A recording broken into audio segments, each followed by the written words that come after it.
Hello YouTubers, Alaska Prepper here. Ladies and gentlemen, today we are going to make some Spanish rice and we're going to freeze dry it. I'm also going to show you all of the freeze dried meats that I've already prepared. It is an incredible reduction in size and in weight when you freeze dry your meat instead of pressure canning it. That's one of the things that I'm liking so far about the freeze dryer, is that the reduction in weight and volume is so great that it allows you to store more in less space. And when it reconstitutes, ladies and gentlemen, I'll tell you what, it's really good. But we'll get to that after this is all over. Right now, let me show you what it is that I'm going to do to try to freeze dry some Dominican rice with green pigeon peas. So first, I got my spices.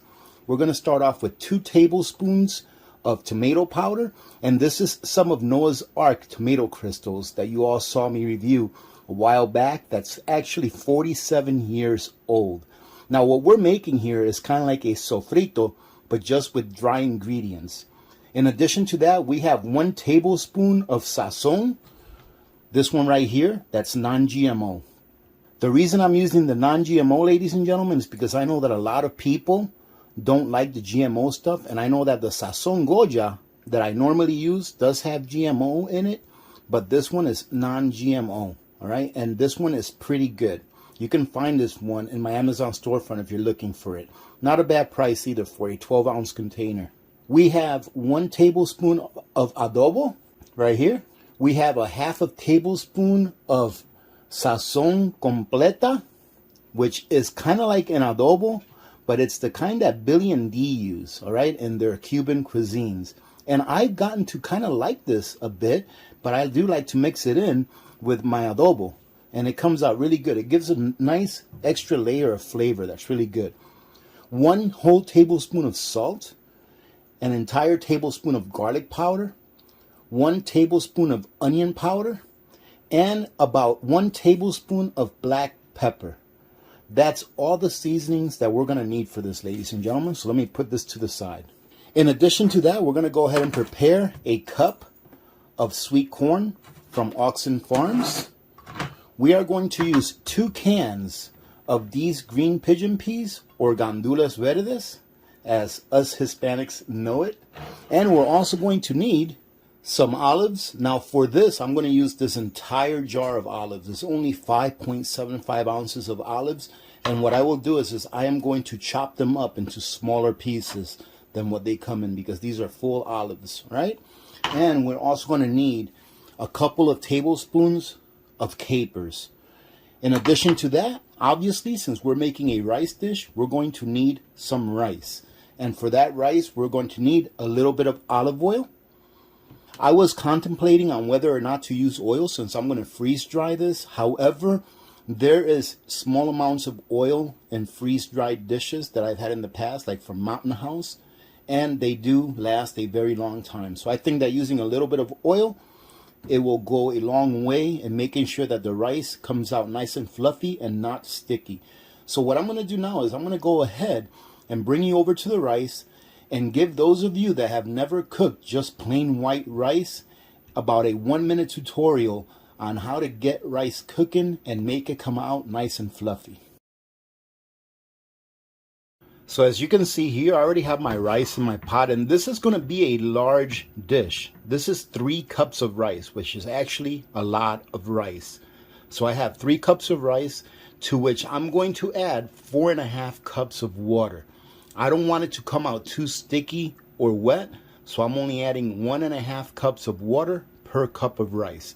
Before that, however, I'm going to go ahead and add probably about 2 tablespoons of olive oil, which is plenty. I'm going to go ahead and add my water. All you have to do is just stir this around a little bit, and then I put the lid on and I walk away for a minute or 2 until it starts simmering.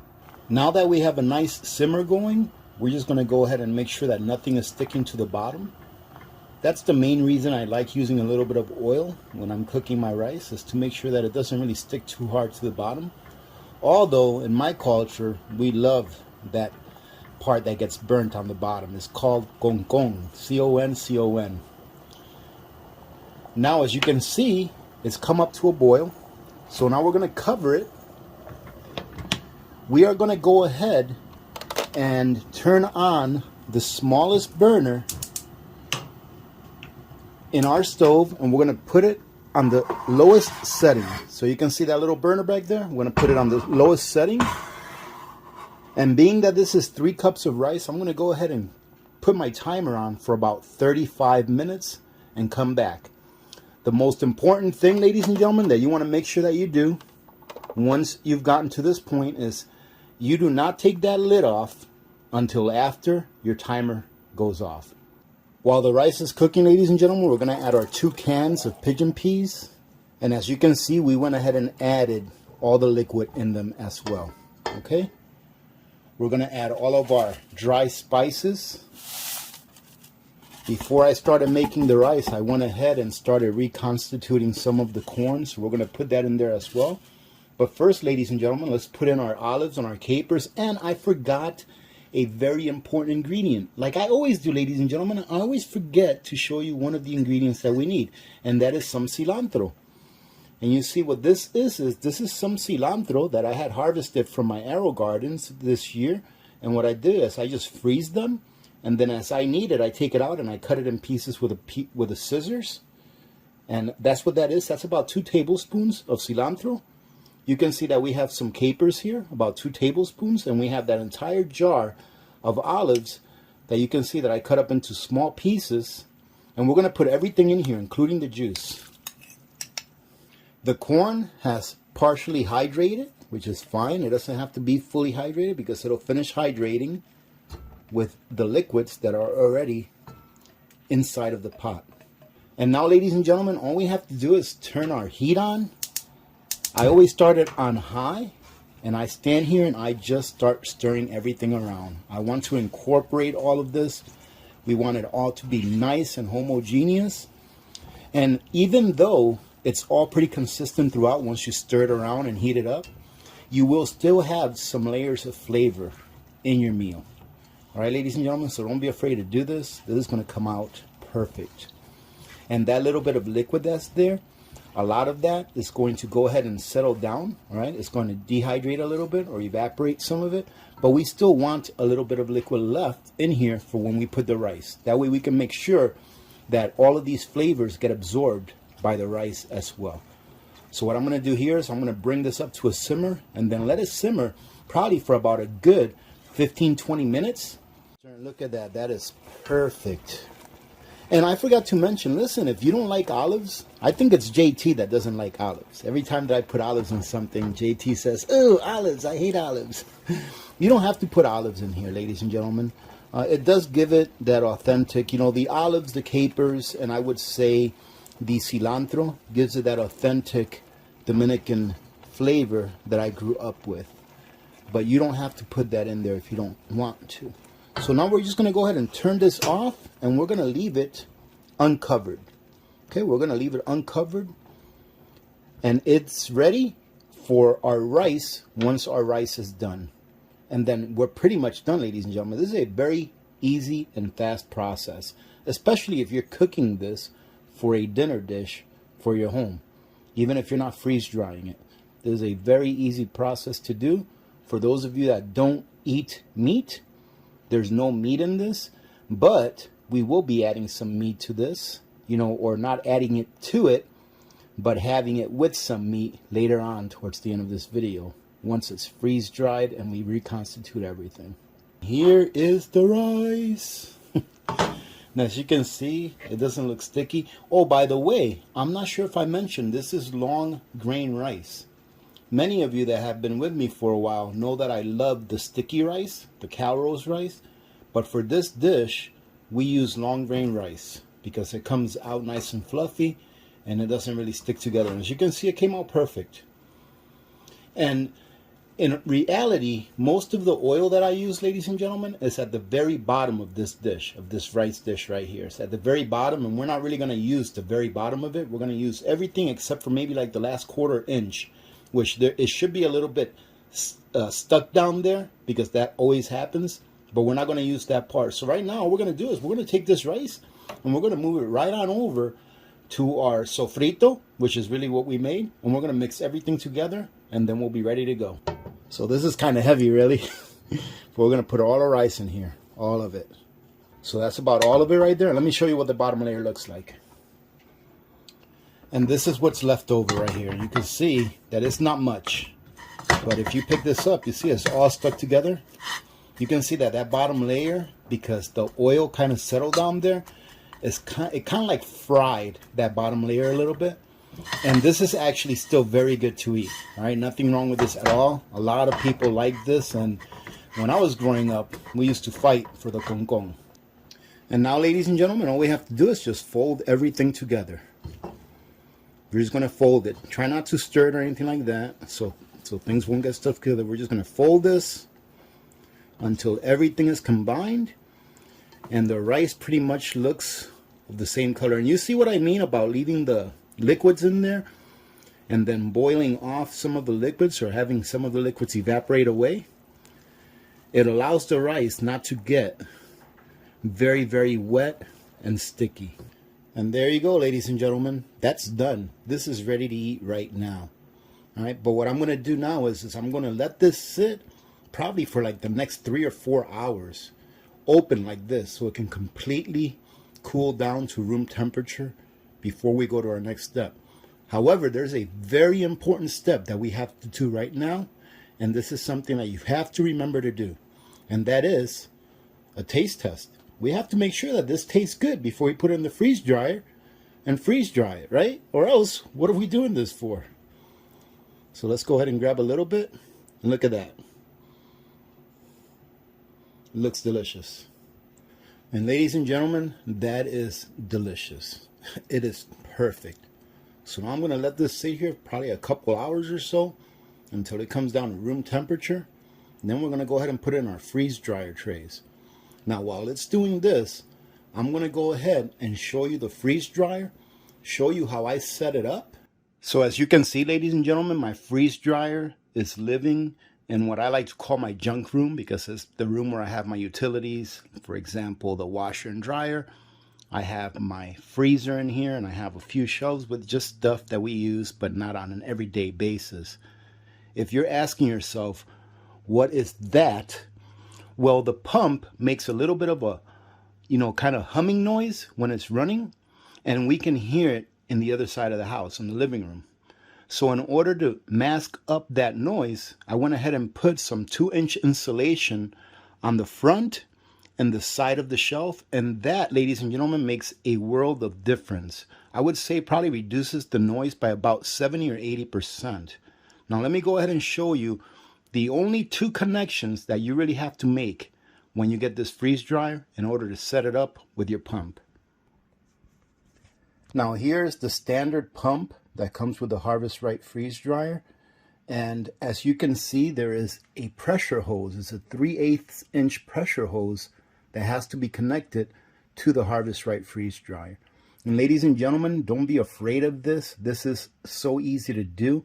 You don't even need any tools. All you do is connect this side to the pump, this side to the freeze dryer, tighten it hand tight. It has an O-ring in there that seats on the inlet and outlet, and it makes a great seal. I didn't use any tools to connect this. It was that simple. And the only other connection that you have to make is you have to go ahead and connect the power supply of the pump to the back of the freeze dryer. All right, ladies and gentlemen, that is it. Simple as that. And of course, you have to make sure that the pump is turned on. There's an on-off switch in the pump, and there's an on-off switch in the freeze dryer. Read your owner's manual when you get it. For me, it was very simple, very easy read. It didn't take long at all. Now let me show you the vent tube that has to be put on the unit, on the freeze dryer, in order to make sure that when you're done processing this, you can vent out your water and you can actually depressurize the inside. Also, for some of you that are wondering, why do I have a fan here? This pump gets pretty hot. It's okay to operate it in temperatures, I believe, up to 95 degrees Fahrenheit, which is fine because this room in here, only gets up to like 70 or so, even when the pump is running, and the pump gets pretty hot. It's meant to run hot. However, I just go ahead and turn on this little fan while it's running, and it works just fine. There's actually also a small heater, but it has a fan function that draws like 8 watts, and it works just fine in keeping it cool. And this works really well because I put a thermometer in here while it was running without the fan, and it got up to like 95 degrees inside this space here. And then I went ahead and turned on the fan, and it got down to the low 80s. So it actually does help a lot. Let me go ahead and show you the other side of this freeze dryer where the tube to the vent has to be placed. Now, forgive me for the tight quarters, ladies and gentlemen, but if you can see that vent there, which is on the rear left-hand side of the freeze dryer, that is the vent that allows you to drain the water after the freeze dryer is done processing your food or freeze drying your food. All right. While the freeze dryer is running, the freeze dryer will actually tell you to make sure that that vent is closed. And there's also a vent that you need to make sure you open before you open the freeze dryer door after the processing time is complete. Very simple. It's just a 3/8 inch tube that goes down to a 5-gallon bucket that I've got on the floor, and it collects the water. All right, so very simple to do. There's nothing difficult about this at all. Okay, so now I went ahead and turned off the lights in hopes that you can see this okay. But when you turn on your freeze dryer for the first time, it's gonna have this screen on it, okay? And I've already done this. It's very, very simple to do. And you have to do a couple of tests on it. You have to do a test to make sure that it'll come down to temperature. And you also have to do a test on it to make sure that the pump is actually working and that you connected the hoses tight enough to where there's no pressure leak or air leaks. Okay, and it's very simple. All you do is you just touch this upper right hand button here, or upper left hand button that's got the little leaf on it, and it's going to go ahead and bring you to this screen. And I really hope that you can see this, but on the top it says functional testing. Okay, it tells you what the temperature inside the freeze dryer is, which right now it says 65 degrees Fahrenheit inside the freeze dryer chamber. And the room out here is 66 degrees Fahrenheit, right? This pressure is just something that you're going to keep your eye on while you're doing the vacuum test to make sure that it gets to or around 500 mTOR. I don't know what mTOR stands for, but that's what the instructions say. They say that it needs to get to or around 500 mTOR. If it gets below 500, that's fine. But the first test that you're going to do is you're going to go ahead and press on this button under where it says freeze. And then once you do that, you'll hear the freeze dryer turn on. And as you can hear it, it just turned on. And what will happen is the freeze dryer will start cooling or chilling the inside of the chamber, and you have to make sure that your door is closed, something I didn't do, so make sure your door is closed. All right, you don't have to make sure that the vacuum tube is closed when it's doing the freeze test, but you do have to make sure that it's closed when it's doing the vacuum test. Read your owner's manual. That's what it tells you. Once it gets to the point where it shows that it's negative so many degrees, all you have to do is turn it off, and it turns off. Okay, I don't have to do that because I already know that it will. The next thing you have to do is to make sure that it's working properly before you use it for the first time is to make sure that your vent is closed, all right, perpendicular, and then turn on vacuum, and you'll hear your pump turn on once you turn on the vacuum. And as you can see, you can hear the pump running, and that's the noise that it makes when it's running. And like I said, putting the 2-inch insulation is great, right? So now that we know that our pump is running, and this is going to do the same thing. Let me turn this off. Now that we know that the pump works, when you're doing your pump test, you're going to want to make sure that your pressure or your mTOR goes down to 500 or less. And that lets you know that your pump is working correctly and that there are no pressure leaks anywhere. And ladies and gentlemen, that is how simple it is to set this up. Once you're done with those 2 diagnostic tests, you hit done, and it'll bring you up to the starting screen. And then you are ready, ladies and gentlemen, to go. Now, the only other thing that you have to do, ladies and gentlemen, before you even do any of this, I should have told you before, is to make sure that you add oil to your pump, which is very simple as well. As you can see right here, this is your oil level window. And the reason that the oil level on this looks higher than what it's supposed to be, when you put your oil in, it should be even with this line right here. But the reason it looks higher is because I just started the pump, so it'll settle back down to where it's even. All you have to do is make sure that the pump has oil, and then you're good to go to do the test that I showed you, and then to start your first freeze batch. We are ready to put our rice on our trays, ladies and gentlemen. Now what I'm going to do is, I'm going to go ahead and weigh the rice that I put on here, and I'm going to write it down. So this is going to be tray number 1, and as soon as I fill it, I'm going to go put it in the freeze dryer on the top tray. That way I remember that the top tray is number 1, number 2, and number 3 in the bottom. That way I can use the numbers that I write down to know exactly how much water this lost. So what I'm going to do is I'll turn on my kitchen scale. You can see that I have my tray on top of my kitchen scale. I'm going to go ahead and put it to ounces, and it's zeroed out. So now we're going to put our rice in here. I'm going to put it on nice and thick. I'm going to try to make sure that it doesn't go over the lip. I'm going to put my rice there. I'm going to get the number of pounds and ounces, and then I'm going to go ahead and do that with each tray and put them in the freeze dryer as I complete each tray.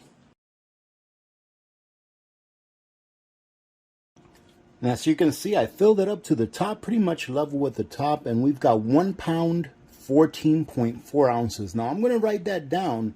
That way when we take them off, we can go ahead and weigh it again and see exactly how much water was extracted from this food.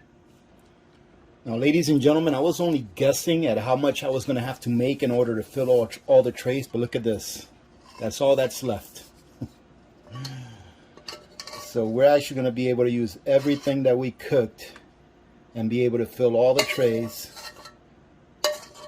And they're all going to be roughly about 1 ounce to 2 ounces different from each other. And there we go. This one is 1 pound 15.55 ounces. If you all remember correctly, the first one was 1 pound 14 ounces. The second one was 1 pound 12 ounces. Now let's take it over to the freeze dryer. Well, now as you can see, I've got number 1, 2, and 3 in there. All we have to do now is go ahead and close the door. Make sure that is all the way closed. Right, creates a nice seal. All right, so ladies and gentlemen, this is the first batch that I've done or started that has not been frozen. The previous 3 batches that I made were all meat, and I made sure to pre-freeze them first. I haven't done a batch yet where the contents were not frozen, and I'm curious to see how that works. So let's go ahead and set it up. We're going to start, and you see once you hit start, it says pre-frozen or not frozen. And it also says do not mix frozen with non-frozen trays. So obviously all of the trays in there are not frozen, so we're going to go not frozen. It says load food into freeze dryer, close the drain valve. I already made sure that I closed the drain valve that I showed you before. And obviously we've loaded everything in, so continue. And now is going into the freezing stage. When I hear the pump turn on, I come over here and I turn on my little fan to make sure that the pump is keeping cool. Well, ladies and gentlemen, as you can see, we are at 7 hours and 41 minutes. It took about 7 hours and 40 minutes for it to freeze from thaw. So if you remember, I put the rice in there, it wasn't frozen. So it took about the same time that it would have taken if I put it in the freezer, roughly. So it just now started the vacuum freezing process. So I just wanted to go ahead and allow you to hear the pump. This is what the pump sounds like when it's running. It's not terrible. So we'll bring you back when it is done sometime tomorrow morning. The process is complete.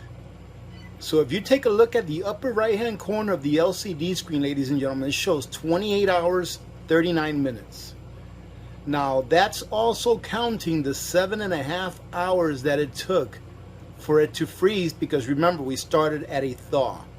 So it'd be a little less than this if the food was already frozen. Now it's asking you if you want to give it more dry time. So what you do now is, or what I'm going to do now is, I'm going to go ahead and open my drain valve to allow the chamber inside the freeze dryer to depressurize Then I'm going to go ahead and open the door. Then I will take out a tray. I think that number 2, the middle tray, is the one that was the fullest. So I'll go ahead and take that one out and see how the food feels if it is completely dry. If it is completely dry, to my satisfaction at least, I'll go ahead and set the machine to defrost. But I'll show you how I do that once I check the food. And if I think that it needs more dry time, then all I do is put the food back in, close the valve back up, and then I hit the button that says more dry time. Now, as you can see, it's nice and dry. Now the trays are really cold, all right, but they're not so cold that they're going to give you frostbite. So I'll just come over here to this corner and look at that. Everything is nice and dry. You see how everything falls apart? And by the way, ladies and gentlemen, I wash my hands very well before doing this. You want to make sure that when you're touching this food, the food that's going to be preserved, that you're going to put away, that you have very clean hands or wear gloves, okay? So everything here looks very nice. Everything is really frozen. I mean, it's really super dry. I am very, very happy with this. So what I'm going to do now is I'm going to take these trays out. I'm going to go weigh them and see how much water actually came off of this food. That way we'll know about how much water we need to add when we reconstitute it. All right, and that's all of it. So we've got a total, as you can see, 1 pound, 15.4 ounces. Now let me go ahead and tally up the weight of all 3 trays before we put it in the freeze dryer to freeze dry and see what the difference is in weight. The total weight of this here product when it was wet was 5 pounds, 9.9 ounces. So we can call it 5 pounds, 10 ounces. And as you can see, right now we're sitting at 1 pound, 15 ounces. So what I'm going to do is I'm going to divide 1 pound, 15 ounces into 5 pounds and 10 ounces and see what the ratio is. That should tell us how much water we should add per cup. I'm going to rehydrate a 4-ounce batch right now.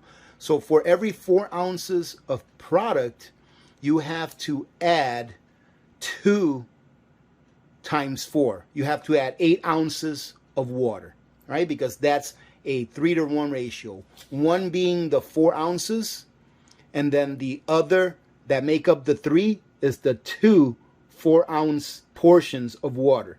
So we're going to add 8 ounces of water to 4 ounces of product. Let's try that right now because I'm pretty excited to try it.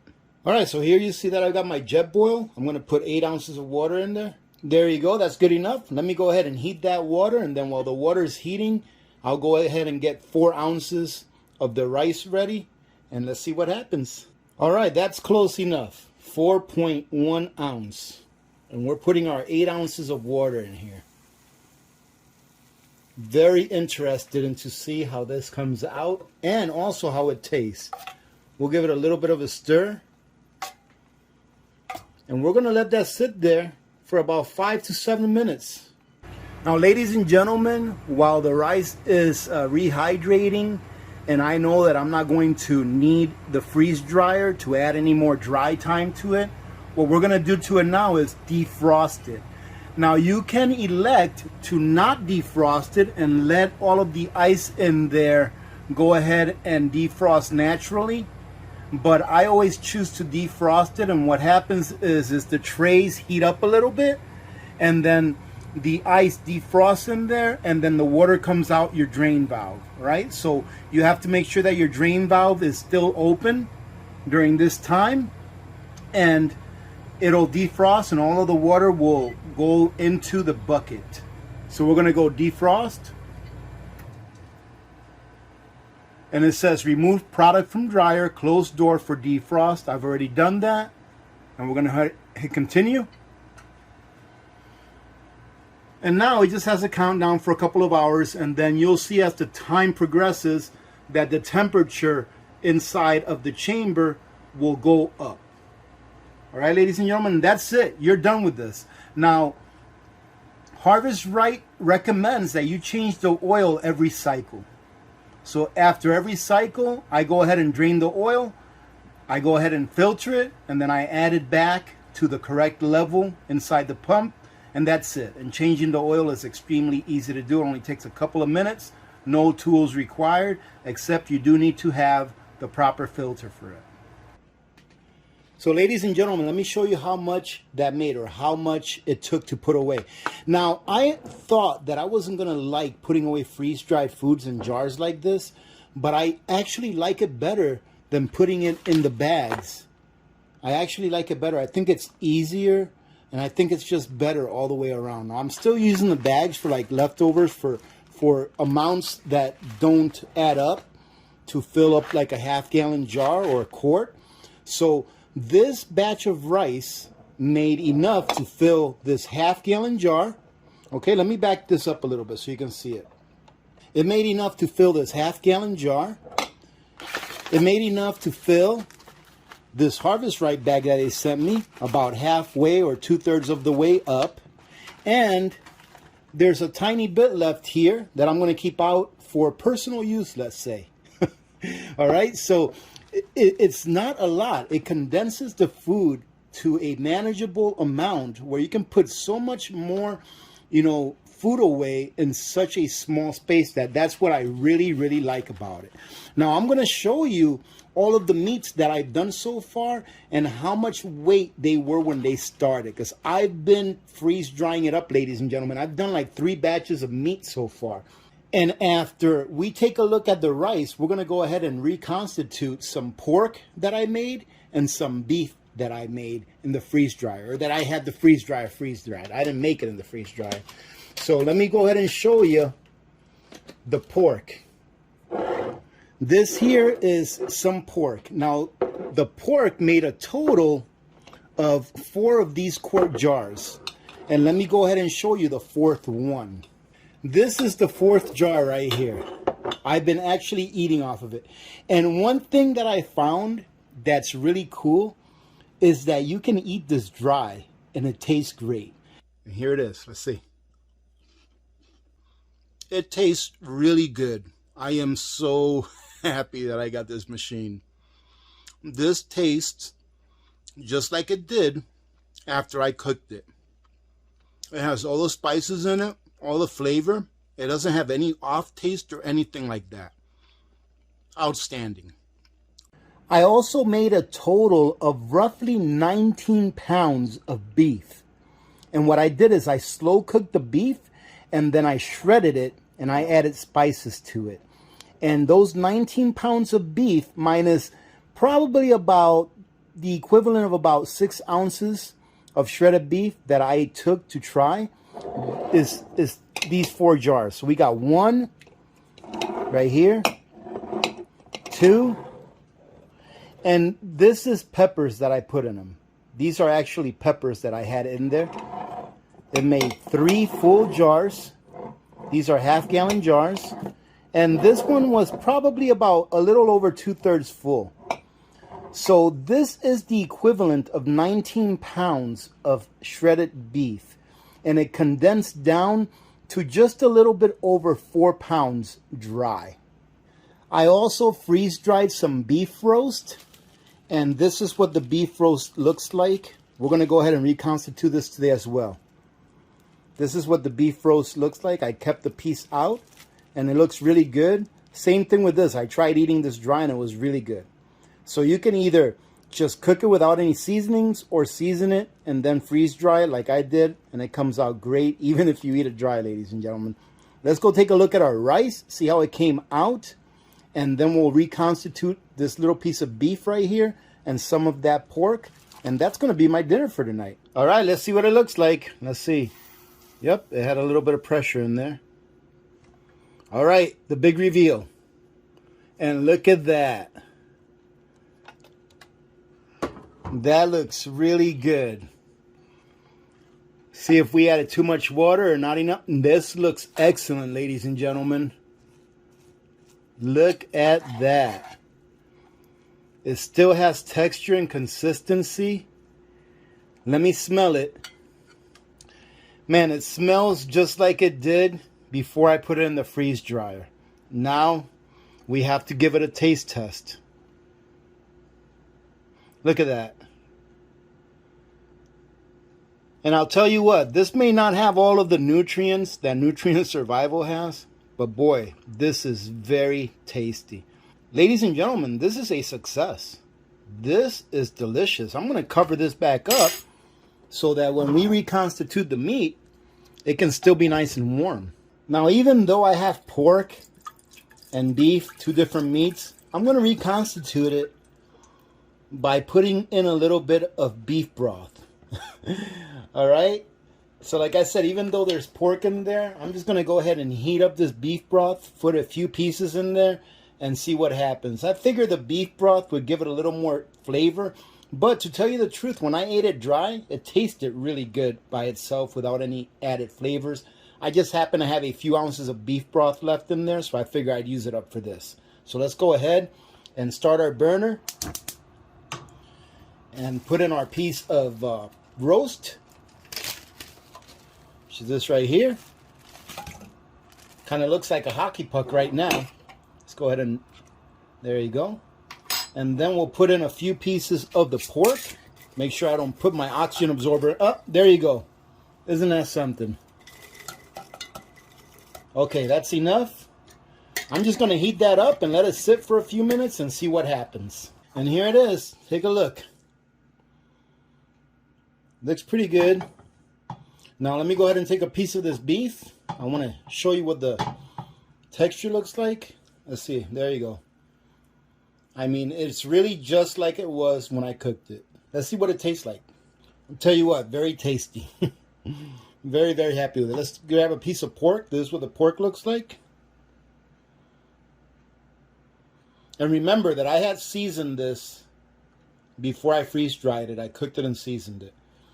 And you see the consistency. You can see that it's fully hydrated. I probably had it in that broth for about a good 5-6 minutes. Let's see what it tastes like. Well, ladies and gentlemen, I have to say that I am very, very satisfied and pleased with the results of everything, including the rice. I am so happy that this came out the way it did. I mean, I'm trying to think, what are the benefits of, like, for example, myself preparing this dish that I really, really enjoy, and my family enjoys as well, in the freeze-dried form when I can myself cook it anytime. Even during a long-term crisis, I have all of the ingredients to cook it. The only real benefits that I found are, number one, that it only takes a few minutes to rehydrate this. And like I told you, it tastes just like it was before I put it in the freeze dryer. Tastes great. And the second benefit is that we can take this with us in the freeze-dried form anywhere we go, and all we need is hot water to reconstitute it. Well, preferably hot water, because even if the water's not hot, it'll reconstitute. And the most important thing that I would say that it's a good idea to have freeze-dried foods is because of the smell factor. Because when I'm reconstituting this with water, it doesn't really, all of the spices don't go up in the air where the whole house smells like I'm cooking, just like it did when I was originally cooking this meal before I put it in the freeze dryer. So if you live in a space where you know that your house smells like your cooking smells could spread to other apartments or other houses in your area, you may want to consider having some freeze-dried foods put away in case you ever have to rely on masking the fact that you have food when others don't. It's the only other benefit that I could think of having the freeze-dried foods, especially ones that you do yourself. Having said that, ladies and gentlemen, I know this was somewhat of a lengthy video, but I wanted to go through the entire process with you. I hope that someone got something out of this. If not, just a little bit of entertainment. Remember to be good to each other. When good people do good things happen. Remember to reach one, teach one, and repeat.